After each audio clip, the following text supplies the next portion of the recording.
Here we go. Welcome to my YouTube channel.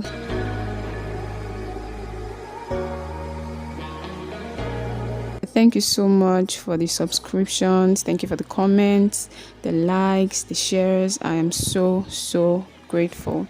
All right. So if you haven't subscribed yet, please just click on that subscribe button and then turn on your notification bell so that you're notified whenever I upload new content.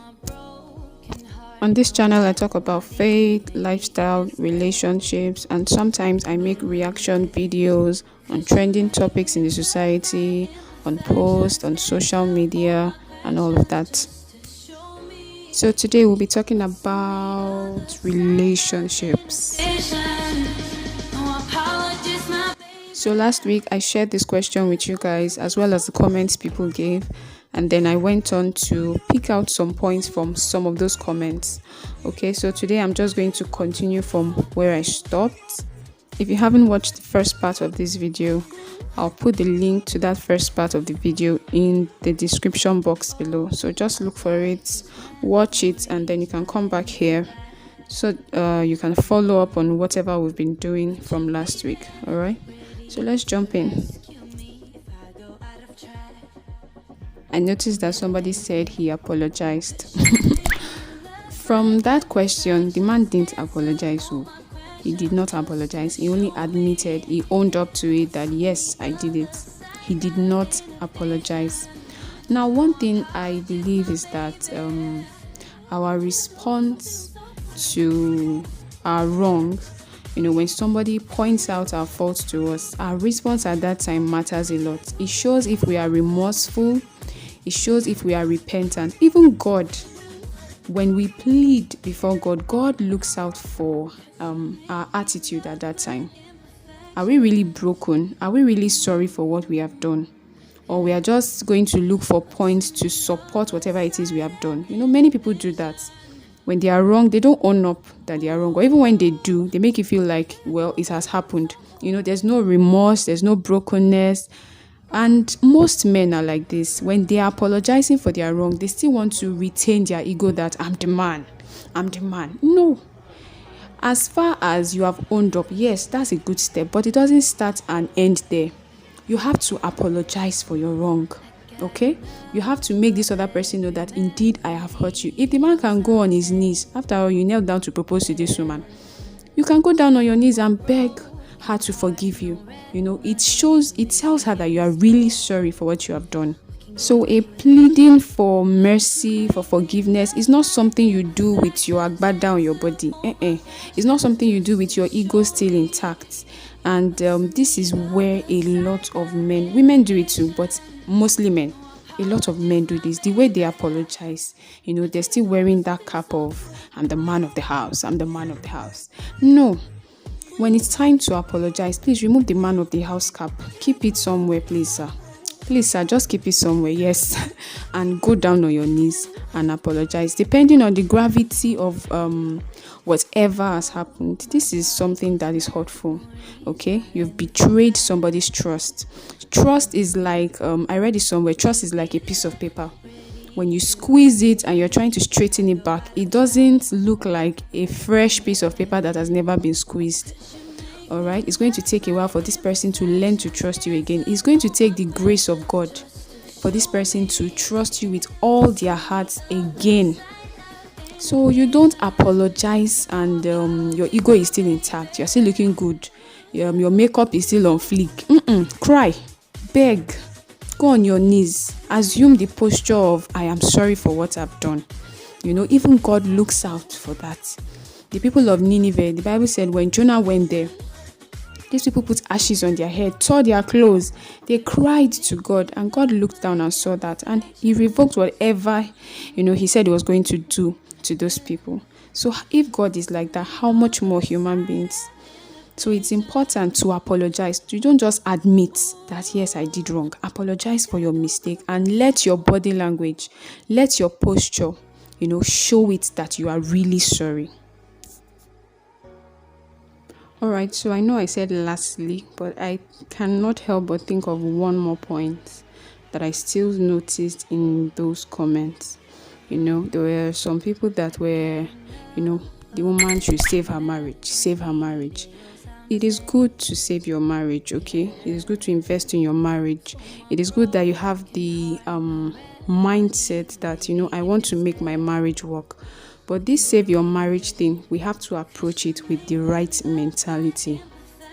I remember writing in my book, Uncovered, in one of the chapters, and I said the goal of married people, or the goal of marriage, is not about who gets to keep their marriage for the longest time. All right. So this save your marriage, save your marriage. It is important to save your marriage, but then let's get this thing very clear, and let's get it right.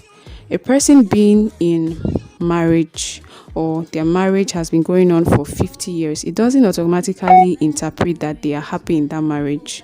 There are a lot of people, they are 40 years in marriage, 50 years in marriage.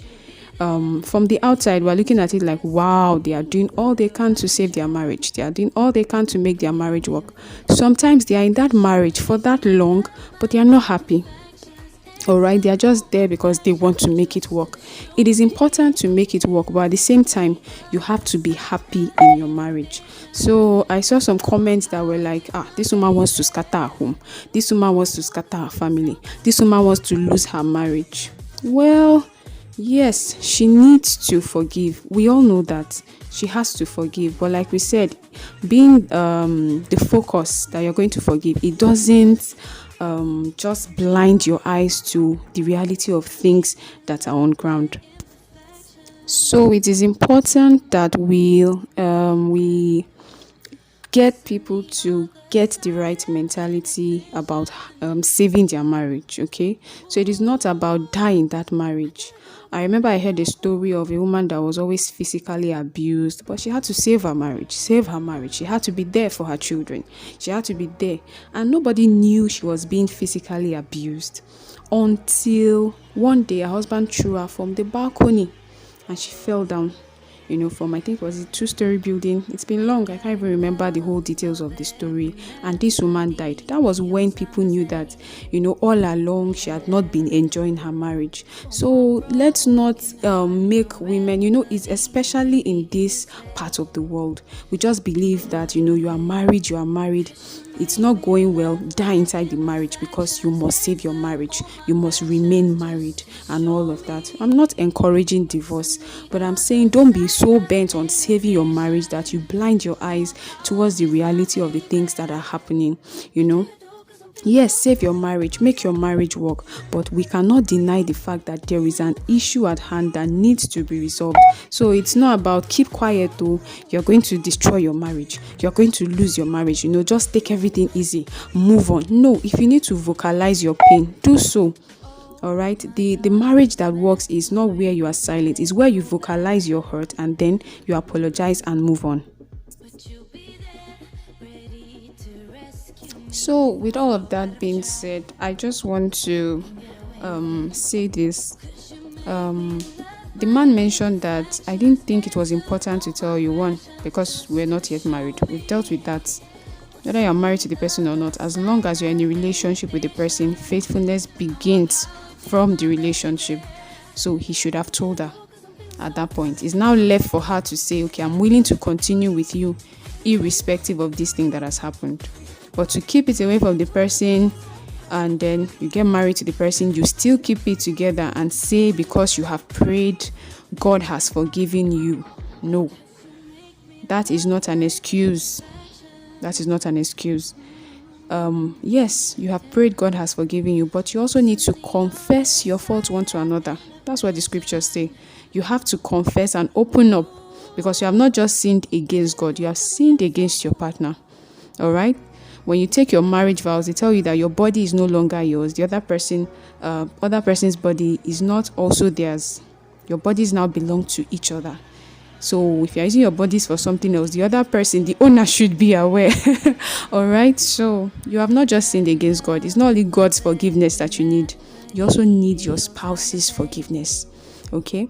So hiding that from your partner is a form of deceit, I will call it. Yes. You're presenting who you are not. This person is getting married to you thinking that, whatever you have told me about yourself, that is who I'm getting married to. And then you keep this part of you away. This person is aware that you are not perfect. Okay, when we are getting married to somebody, we don't project some of our flaws and hide some of those flaws. Let them know, this is me. These are my strengths. These are my weaknesses. These are the areas, my achievements, my high points, my strong points. And then these are the areas where I've messed up. Okay? And you don't need to hide anything like that. At that point, because you have come out clean, you've come out in the open to say, this is what I have done. Let the person make up his or her mind, whether they want to go ahead with you, go ahead with the marriage. I know it's hard, all right? I know it's hard, but then you just need to open up. Hiding it away from your spouse, that is deceit. And then they are confronting you because they found out about it. It's not like you said, okay, today I'm going to tell you. No, this person still found out one way or another about it. And then you are saying, I pray to God, God has forgiven me. God has forgiven you. You also need this person's forgiveness. You have got to open up, to your spouse and, get them to forgive you as well. The bottom line of everything is, yes, as a child of God, you are going to forgive your spouse. You're going to forgive your spouse. But like I said, it is important you open up to them. Open up to them and do it at the right time. The right time should have been before marriage. Open up to them. This is what happened. Now, the thing is, when you betray trust like this, it's hard. Now, our question is, I don't know if this man has already done something else like this, or even some other things I'm not aware of, and he just believes that, okay, when I sin, when I go astray, when I cheat on my wife, or when I hurt, I just go to God in prayer, I pray, God forgives me, and that is where it ends. No, marriage is a place of accountability. All right, Eve was the one who ate the forbidden fruit first. God called Adam. He wasn't just talking to only Eve. He talked to Eve, and then he asked for Adam. Where Adam, where are you? It's a place for accountability. You are accountable to each other. All right? You're not just accountable to God. When you are single, you're accountable to God. But now that you are married, you're accountable to God and to your spouse. So yes, you have prayed. God has forgiven you, but your partner still also needs to know. All right. And so, like we said, the bottom line is for her to, just pray for the grace of God, learn to forgive the man. She has to forgive the man and move on. This is this is really where we are headed. All along we just knew this was the destination. It's just that it would be unfair to just arrive at this point. We have to get into the mind of this person and try to understand a bit of what she's feeling, the kinds of thoughts that will be running through her mind. You have to hold this person's hand and walk with them through the fire. That's what God does. God doesn't just say, okay, when the fire is coming, he blows it off. You walk through the fire, it will not burn you. So we hold this person's hand and we walk, going through all of the comments, exploring different things. That's what we've done. And then we've arrived at this point where we're saying, God has forgiven your partner. Please forgive him as well. Okay, so thank you very much. It's been an exciting episode. I'm looking forward to doing this again with you guys. Thank you so much for your comments. Please, if you haven't subscribed, please subscribe, and then don't forget to share this video so that other people can be blessed.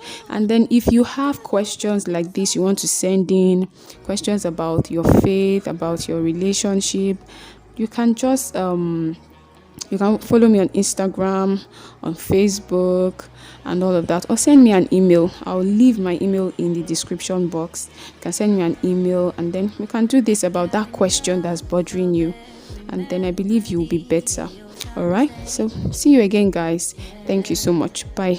For my broken heart, no remedy. But maybe if you stay, we can get away with it. 'Cause you make me love my imperfections, answer all my questions, just to show me what's on the other side.